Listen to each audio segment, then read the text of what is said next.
Hola, ¿qué tal? Muy buenos días. Lunes, última semana del año. Y sí, aquí en el arranque todavía continuamos. Y hoy nos vamos a permitir un lujo, un pequeño descanso. Como ustedes saben, en el arranque hablamos, obviamente, de temas sociales, de temas políticos, de temas sindicales, médicos, de la actualidad.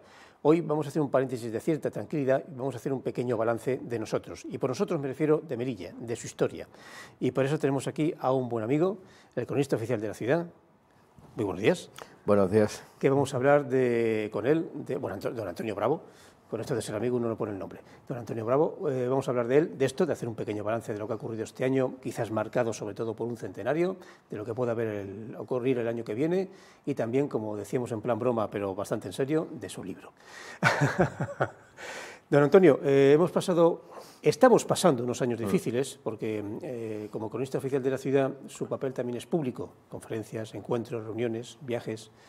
Y si bien ya se lo comunico y a los televidentes también que en su momento, dentro de pocos meses, haremos un programa mucho más amplio como cronista oficial de la ciudad en nuestra Fuente del Bombillo, en la cual estuvo hace 4 años, sí nos gustaría que nos comentara algo que le estoy preguntando a todo el mundo: ¿cómo le ha afectado, cómo le está afectando al cronista oficial de la ciudad el COVID? En este año ya por fin hemos tenido una vida social un poco más activa, incluso hasta bastante activa si no fuera por esta sexta ola, pero evidentemente no ha sido lo mismo.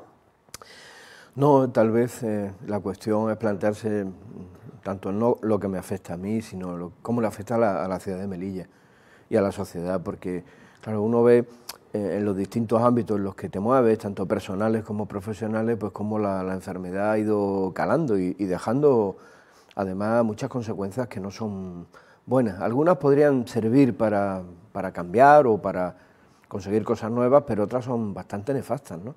A nivel psicológico hay muchísima gente que ha quedado tocada, ¿no?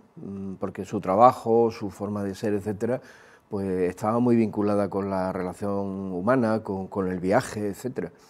El tema de la frontera cerrada.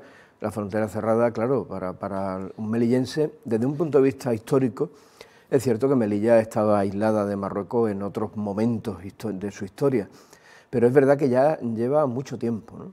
Este aislamiento, y hay muchísimas personas que por cuestiones empresariales, por cuestiones comerciales, otras que por cuestiones familiares, humanas, otros porque les encanta ir a Marruecos y salir, es una vía de escape para muchísimos melillenses, ¿no? Con lo cual yo creo que es un abanico tan amplísimo el hecho de la frontera, que ha afectado a tanta gente. Pienso que se ha acentuado, ¿no? El hecho del COVID, con todo lo que nos ha traído, y el hecho también del cierre de la frontera. Tendríamos que remontarnos a ¿cuánto? 1970, por el famoso cólera, que se cerró la frontera. Era una vallita lo que había en aquella época. Claro, en ese momento era una valla, metálica, una la trinchera, recordamos, un alambre. Se empezó a poner una alambrada, pero la alambrada, cuando desde el colegio íbamos a Yasine, pues la alambrada tenía como una puerta que los niños la levantábamos y pasábamos tranquilamente y no era nada ilegal, ¿no? No, claro, eso hoy día lo que tenemos ahí es un muro. No es infranqueable, porque no hay nada infranqueable en la vida, pero es un muro que nos ha impermeabilizado, pero también nos ha aislado, ¿no? Vamos a hablar de este año, que está a punto de acabar. Si hay un acontecimiento que merecía la pena hacer un seguimiento, no solamente a nivel local, sino incluso a nivel nacional, era anual. Un acontecimiento también marcado por el COVID, y que se podía hacer, que no se podía hacer. Finalmente, más o menos entrando el verano fue cuando empezamos a ver acontecimientos. De hecho, tenemos imágenes de las diversas exposiciones en el Parque Hernández, el Casino Militar y, por supuesto, el famoso desfile. Sin entrar quizás mucho en el análisis, ¿cómo ha visto un poco toda esta repercusión, todas estas conferencias que he visto de todo? Militares, históricas, jurídicas, sanitarias, casi psicológicas. La verdad es que ha habido un completo abanico de encuentros, y luego la reedición, que yo personalmente he conseguido 2, una para regalársela a un profesor y otra para mí, del informe Picasso. Pues el centenario del 21 era obvio que Melilla, además, que está mucho más vinculada que Ceuta, ¿no? Con el tema de los temas de Marruecos, sobre todo de las campañas, había que recordarlo de alguna manera. Yo no sé si celebrarlo, porque celebrar poco hay que celebrar, pero tal vez sí recordar, rememorar y hacer un poco de memoria histórica sobre lo sucedido, ¿no? Porque yo creo que fue bastante relevante, no solamente a nivel militar, sino a nivel social, humano, político. En la España de su momento pues derribó gobiernos, derribó un sistema político, y a nivel humano porque Yo siempre en este tipo de cosas siempre oigo hablar de los héroes, Yo soy muy especial a la hora de catalogar de héroes. Yo creo que en Anual hubo muchas víctimas, ¿no? Y, el héroe casi es como va buscando digamos, la muerte, singularidad, el honor y la gloria. Pero yo creo que hubo muchísimas víctimas, y esas víctimas pues tenían familias, tenían padres, tenían pueblos, tenían novias, tenían una vida, y muchos de ellos murieron allí sin que tal vez les explicaran exactamente por qué estaban muriendo. Y pienso que eso es una de las cosas que hay que subrayar de todo esto que hemos escuchado. Ha habido de muchas cosas, ha habido de todo, ha habido cosas de más nivel, otras de menos nivel, pero sí es cierto que todas las instituciones se han volcado en intentar dar una visión de este periodo, de este momento, de este desastre de Anual. Recuerdo que estaba hablando con nuestra amiga Isabel Migallón y coincidían esas palabras suyas al respecto de que Anual tiene muchas ramas de las consecuencias que tuvo, pero que una de las cosas que unió dramáticamente fue la muerte. O sea, en apenas 48 horas desaparecieron 10.000 personas que venían de todos los lugares de España, esto hay que indicarlo, incluyendo Filipinas y Cuba. O sea, incluso para la época, que obviamente la comunicación no era tan universal como es ahora, aparte que había censura, fue prácticamente imposible cerrar. Es duro decirlo, pero se puede esconder 100 muertos, pero 10.000 no. Y la pérdida del terreno, la posibilidad de que hubieran cogido Melilla. De hecho, era un doble desastre, Anual y luego lo que pasó en Montearruit. Y claro, las madres, amigos, amigas, novias, esposas, empezaban a preguntar dónde está mi esposo, qué ha pasado aquí, porque al poco tiempo he estado leyendo cabeceras, entre ellas la del telegrama del RIF, y se veía que ya se clasificaba a los pocos días que aquello no había sido un desliz ni una derrota. Aquello había sido una hecatombe. Quizás el punto de referencia fue el hecho de que pasaban los días y no se encontraba ni al general Silvestre. Y cuando un general desaparece es que la cosa ha ido fatal. De hecho, vuelvo a insistir, el desastre de Anual fue un golpe tal vez de la misma envergadura que pudo ser el 98. Lo que pasa es que este fue más cruel por inesperado, ¿no? El otro, el 98, tiene unos antecedentes que iban encaminados a que más tarde o más temprano se podía producir una independencia de Cuba, de Filipinas, etc. El tema del 21 en Marruecos es que realmente nadie se lo esperaba, todo iba como demasiado bien y evidentemente era debido a una cantidad de errores que provocó, y vuelvo a repetir, muchísimos miles de víctimas. Y como consecuencia política, posiblemente en la dictadura de Primo de Rivera, pero sí quisiera hacerle como usted una pregunta, y es que tras el desastre y el cambio de gobierno, la llegada de la dictadura y el desembarco que era y siguió siendo una referencia militar, el desembarco de Alhucemas me refiero, que se utilizó incluso como punto de referencia de cómo se hace un desembarco en los de Sicilia y Normandía en la Segunda Guerra Mundial, dio paso a aproximadamente unos 3-4 años de recuperación del terreno y de victoria una tras otra. Tal es así que se podría decir que desde que 1859, con la batalla de Tetuán, me parece, hasta entrado el decenio de los 20, por fin acaba aquel conflicto, que tuvo mucho tiempo muerto, no siempre estaba en guerra. Pero cuesta encontrar documentación, no es que sea secreta, pero cuesta encontrar documentación de lo que podemos llamar nuestras victorias. Bueno, los españoles, a mí nunca me gusta hablar de los españoles somos o vemos y tal, porque realmente no existe como un conjunto unitario, ¿no? Pero es cierto que tenemos tendencia al fatalismo, ¿no? Ese fatalismo casi filosófico que nos embarga. El desastre del Barranco del Lobo, que todo el mundo lo tiene como un desastre total y tal, realmente fue una victoria con bajas, ¿no? Entonces yo la primera vez que lo entendí de esa manera, porque en una conferencia lo escuché y digo yo, pues sí es cierto, tiene toda la razón del mundo. Fue una victoria, pero la tergiversamos y la convertimos. El desastre de Anual fue un desastre absoluto, fue un error gravísimo por el que no pagaron, en mi opinión personal. Yo no soy un experto en este tema, pero he leído todo lo que he podido y me imagino que como todo el mundo, ¿no? Y hubo responsables, las víctimas siempre tienen un responsable de que eso ocurriera y de que eso pasara, ¿no? Y al final, pues bueno, pues todo terminó evidentemente en una victoria militar, pues se resolvió militarmente, lógicamente, a partir del desembarco, que es un antecedente del desembarco de Normandía.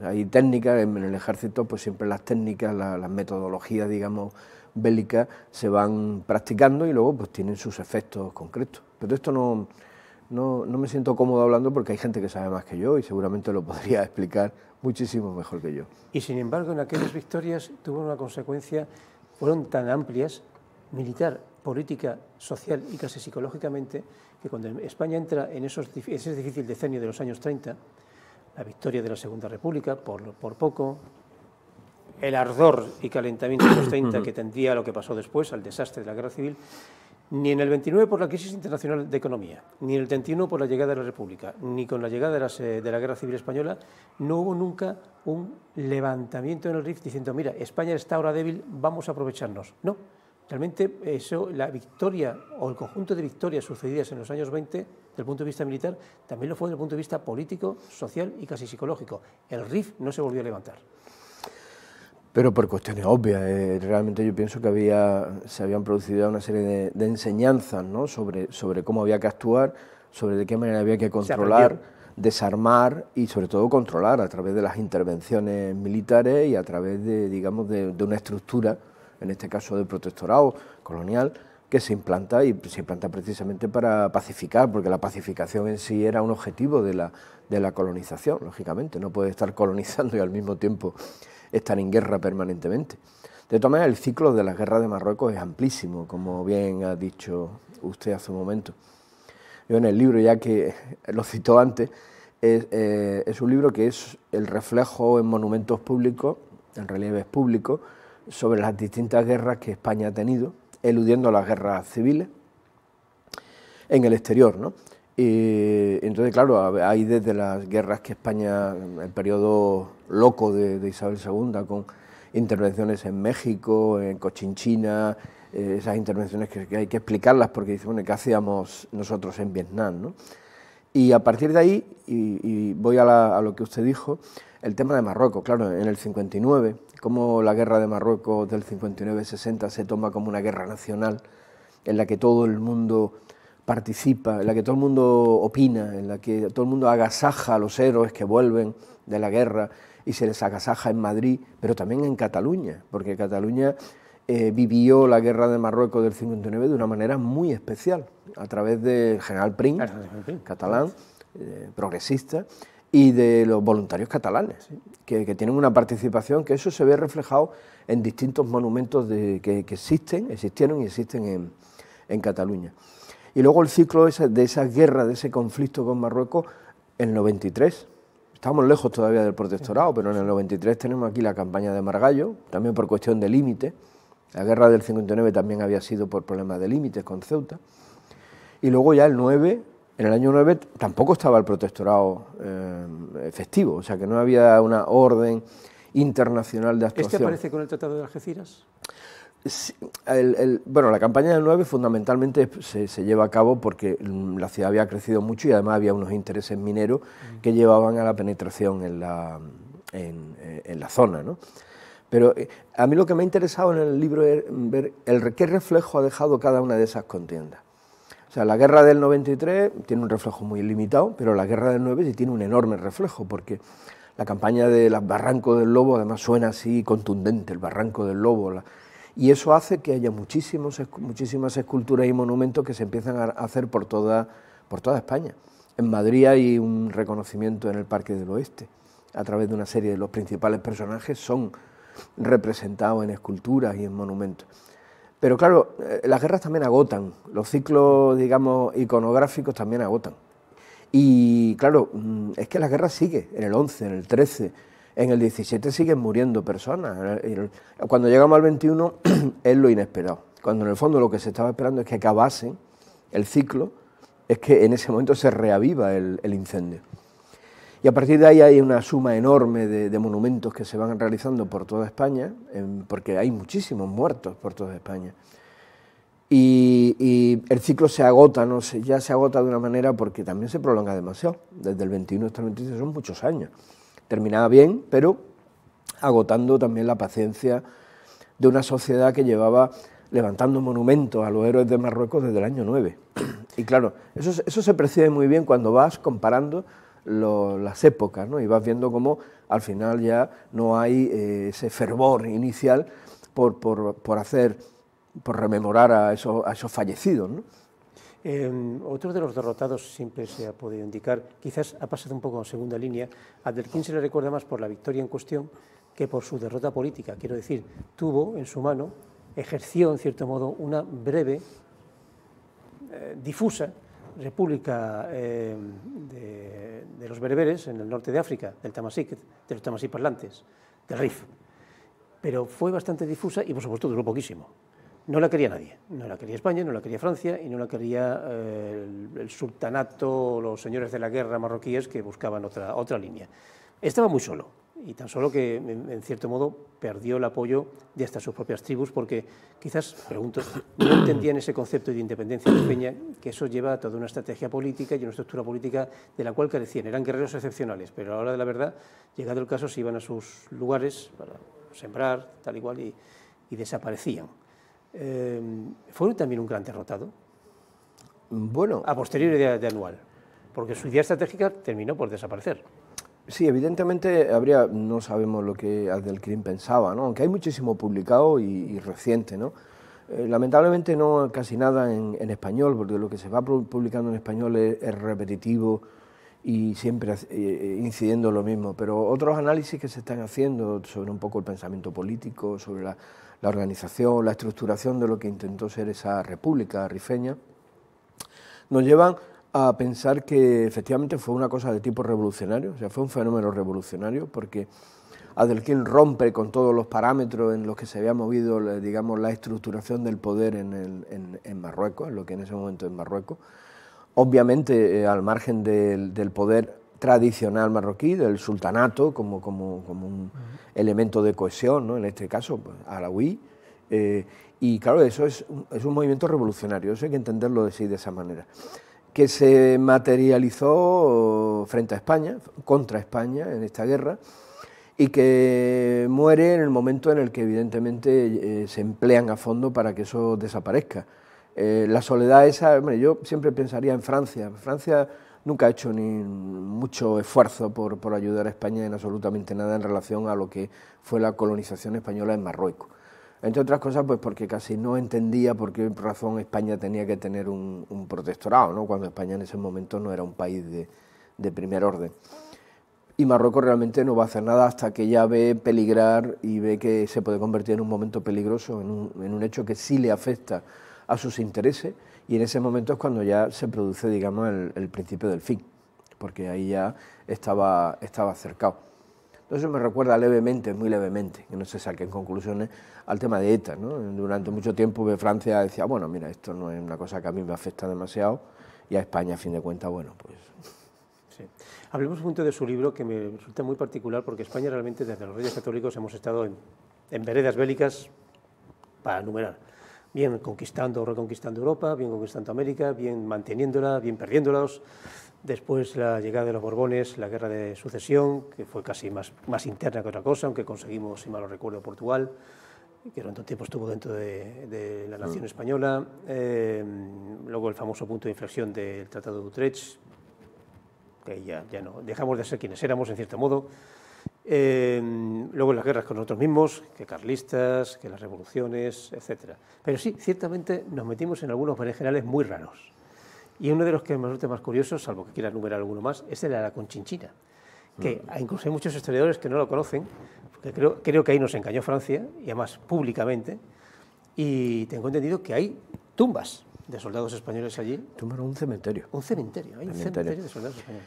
Sí, bueno, durante el gobierno de Isabel II hay un momento en el que ya, bueno, pues me imagino que como ya no sabían en qué problemas más meterse, pues sobre todo en el momento de la Unión Liberal, ¿no? En el momento en el que O'Donnell era quien realmente dirigía el gobierno, ¿no? Pues hay una serie de intervenciones internacionales. Hay una en México, en la que también los franceses nos intentan engañar para que apoyásemos a un pretendiente francés para que fuese nombrado emperador de México. Pero ahí, bueno, tuvimos la suerte de que fue Prim, el general Prim, que era bastante inteligente, y cuando vio aquello dijo, no, esto es una locura. Entonces Prim lo que hizo fue poner de acuerdo a las partes y decir, los españoles reembarcamos inmediatamente. Y eso nos evitó allí una masacre, porque bueno, los franceses sí que lo pasaron mal. Luego está, también hay, en esos momentos se produce una intervención pequeña en Guinea, pero en Guinea no es estar en una guerra, sino intentar, digamos, decir estamos aquí.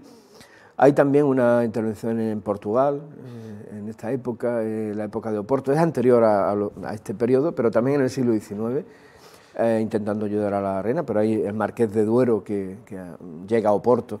Nosotros llegamos ahora a Oporto, una ciudad extraordinaria, porque en aquella época llegamos los españoles a Oporto.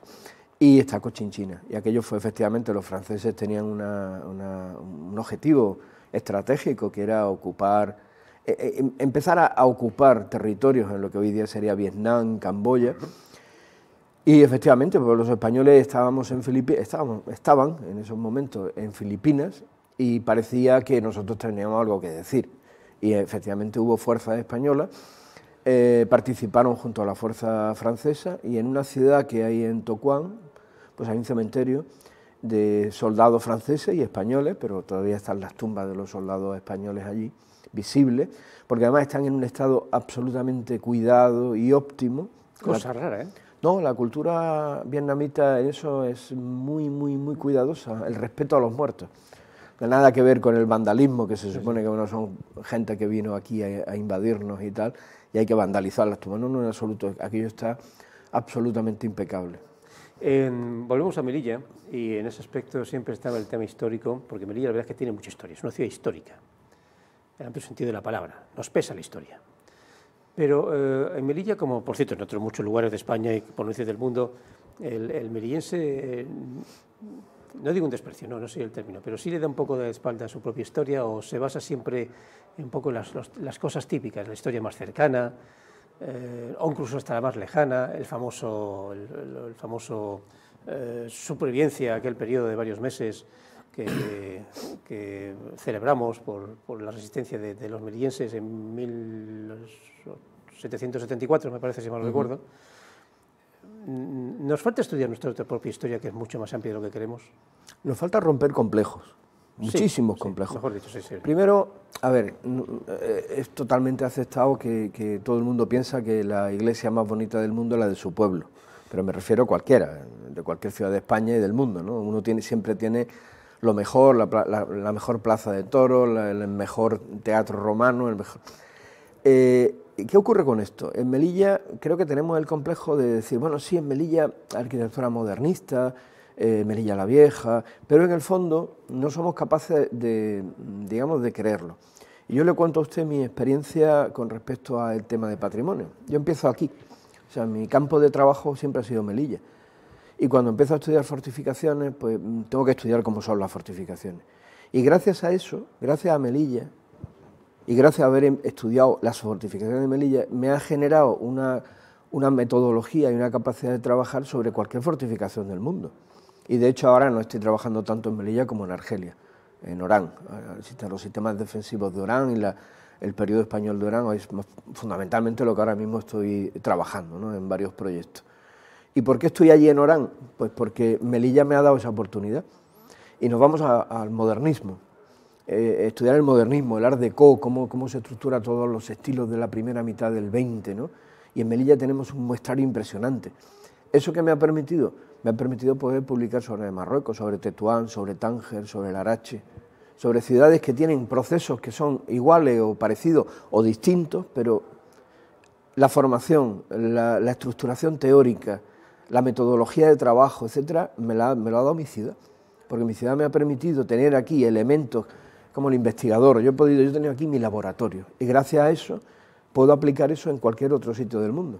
Y esa es la universalidad que tiene Melilla y que no vemos aquí. Eso es imposible que la gente lo vea. De aquí al 2022, que nos faltan unos días, ¿cómo está la agenda, si es que la hay, o el deseo de una agenda por parte de su cargo y de el departamento que usted lleva? Lo digo porque estamos en la sexta ola del COVID, dicen que más o menos irá pasando por enero o febrero, pero ¿hay algún tipo de conferencias que tenga previsto, algún tipo de campaña histórica, didáctica? Pues ahora mismo estoy trabajando sobre un proyecto es muy inicial, que es un poco de análisis geográfico de un lugar de aquí de Melilla, Y continúo los trabajos sobre Argelia, sobre Orán, trabajando sobre varias iglesias que están allí, que son de época española, pero que estaban muy mal documentadas. Tengo pendiente la publicación de un trabajo sobre la iglesia de Melilla, que nos ha permitido encontrar unos datos realmente sorprendentes sobre estas. Una vez más, Melilla nos sorprende. No es, sinceramente, creo que con el paso de los años he llegado a tener un carácter crítico para saber que, bueno, no creo que todo lo que hay en mi ciudad es lo mejor del mundo, pero eso es sorprendente, la calidad constructiva y teórica de la iglesia de Melilla la Vieja, y eso me lo van a publicar en colaboración en una editorial italiana, en una revista italiana de historia de la arquitectura, de verdad muy prestigiosa, y estoy realmente muy contento. Eso está a punto de salir. Y bueno, tengo cosas pendientes y trabajando al mismo tiempo, porque siempre se trabaja en 5 o 6 líneas, ¿no? Apoyando algunas veces a la ciudad cuando se me pide. Hace poco con tema de fondos FEDER, pues defendiendo los proyectos que se habían hecho en Melilla, en la Puerta de Santiago, en la Capilla de Santiago, pues hubo una especie de congreso donde se explicaban estos proyectos, y bueno, pues estuve participando 2 días, y bueno, pues el tiempo está... ¿Está en ello? Sí, terminé el libro de los monumentos, que llevaba muchísimo tiempo redactándolo, y bueno, pues ahora prácticamente es la presentación. Seguramente se hará una presentación online en febrero, en un foro de historia nacional, y bueno, pues siempre llevando 4 o 5 cosas al mismo tiempo. Supongo que se espera eso del cronista, pero supongo que debe dar mucho trabajo. Por último, que ya se nos acaban los minutos y el tiempo, Melilla nos estamos cuidando nuestro patrimonio. Por ejemplo, sí sé que la peatonalización del centro ha permitido que la gente vaya con mayor tranquilidad y disfrute del centro, que es lo mismo que decir que disfrute de las viviendas o bloques que hay en el centro, algunas remozadas, otras reconstruidas y otras antiguas, que están más o menos, con mayor o menor acierto, todas recibiendo bastantes mejoras, lo cual se está notando. Quien dice el centro dice, por ejemplo, la iglesia del pueblo, o dice, pues, cuando encontramos algún tipo de túnel, o en general las administraciones anterior y esta, sí parece que en el tema de la propia propiedad urbanística, en lo posible cuidan de lo que tenemos y de lo que encuentran, porque se siguen encontrando cosas. Es que sí, efectivamente, es muy difícil planificar muchas veces cuando no sabes. Por eso es totalmente importante que en cualquier obra que se haga haya una visión histórica o arqueológica de las cosas que se van encontrando, porque surgen cosas nuevas, cosas que no te esperabas, pensabas que ya estaba descubierto todo, y no está todo descubierto. Se ha hecho muchísimo, hay que reconocerlo, en los últimos 20 años se ha hecho muchísimo por Melilla la Vieja. Tal vez el arranque de la Melilla modernista no ha tenido el mismo nivel a nivel de inversiones, nos queda mucho en la Melilla modernista. El centro es verdad que está peatonalizado, pero por ejemplo, si yo levanto la vista hacia las casas y en las ventanas, antes miraba molduras, pero ahora me fijo más en si las luces están encendidas o están apagadas, y hay una cantidad de edificios que están deshabitados en el centro. Y eso es digamos, como un síntoma que no me gusta absolutamente nada. Hay que luchar no solamente para defenderla, o sea, al edificio hay que ayudarlo no solamente restaurándolo, evitando que se deteriore, sino también socialmente intentando que no se deteriore. Cosa que se consiguió con el pueblo, en Melilla la Vieja. Melilla la Vieja se ha conseguido también menor, ¿no? Y el tema de la propiedad es muy importante. Hay muchísimos, pero esto sería para estar hablando muchísimo tiempo sobre los problemas que afectan a la Melilla modernista. Pero es verdad que queda muchísimo por hacer. Lo bueno es pensar que estamos en el camino y que poco a poco se irán haciendo las cosas. Pues Antonio Bravo, cronista oficial de la ciudad, le cojo el testigo, y como usted sabe que yo tengo 2 programas, uno rápido, un poco fluido, de media hora, que es el arranque, pero tengo otro semanal, que es La Fuente del Bombillo, por la cual ya ha pasado.